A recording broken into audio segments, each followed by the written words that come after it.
Dr. Stanley Burns is addicted. Well, it's how many hours don't I spend on it is a better question.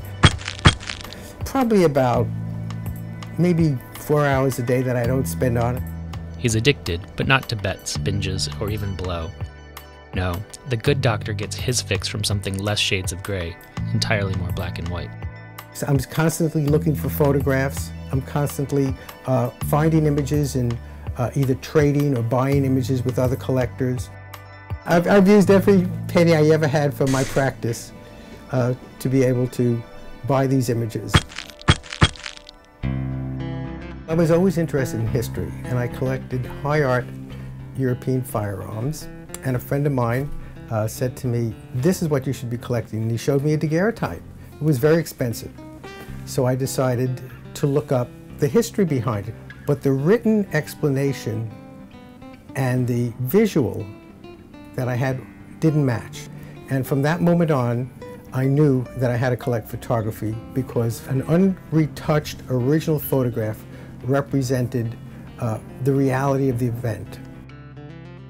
See, Stanley's real vice is truth, or seeking truth. While a photo caption might lie, as the old adage goes, the picture never does. And Stanley suspects our history books might not be telling the whole truth, so he collects photos. To have the photographs of the injustice that people spoke about, to see the truth for the lies. I'm just looking on my table now. This is one, for instance.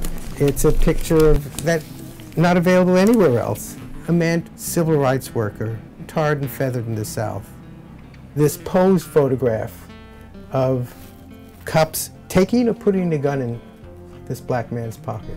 I'm sure the Pennsylvania State Police would not be happy with this photograph of the organization, done in the 1920s.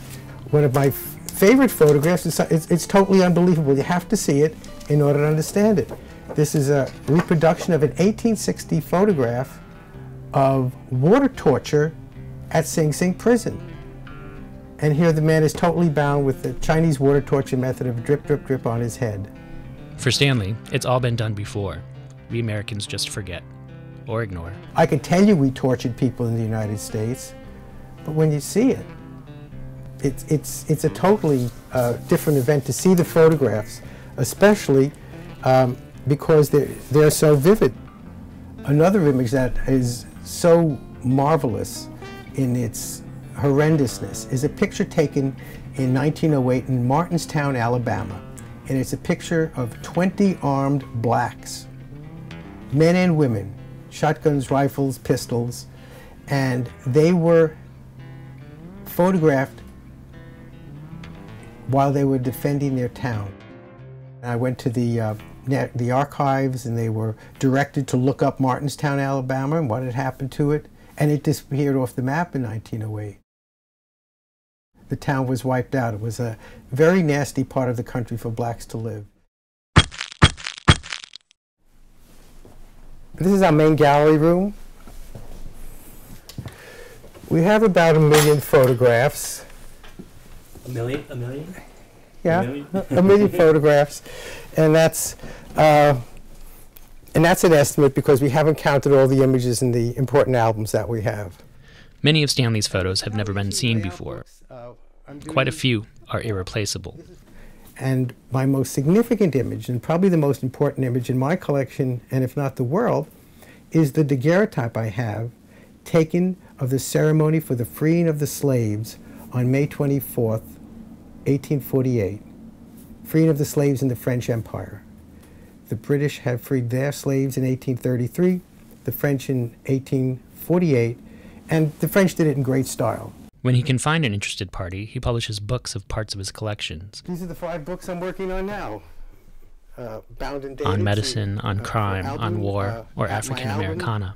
He has whole albums of Judaica prints in the waiting. 5,000 images, all unexplored areas of Jewish history. And albums from German World War II Wehrmacht soldiers. They're the ones that many see as blameless of the kinds of crimes the SS committed. It's one of 2 images taken in Warsaw, Poland at the end of September 1939 after the Germans had captured it. This is a photograph of religious Jews who were forced to march around the center of town of a destroyed Warsaw in the middle of the war, saying, "We wanted this." This came from a Wehrmacht album, this supposedly innocent German soldier. So when you learn Stanley's an eye doctor, his obsession makes even more sense. Of course he'd be infatuated with something visual, but he sees the medicine connection a little differently. To be able to help and heal as a physician, helping to heal injustice is just another part of it. And the only advice I'd like to leave is that please write your name and date on the back of your photograph, because 100 years from now, some of these may still exist, even in digital form.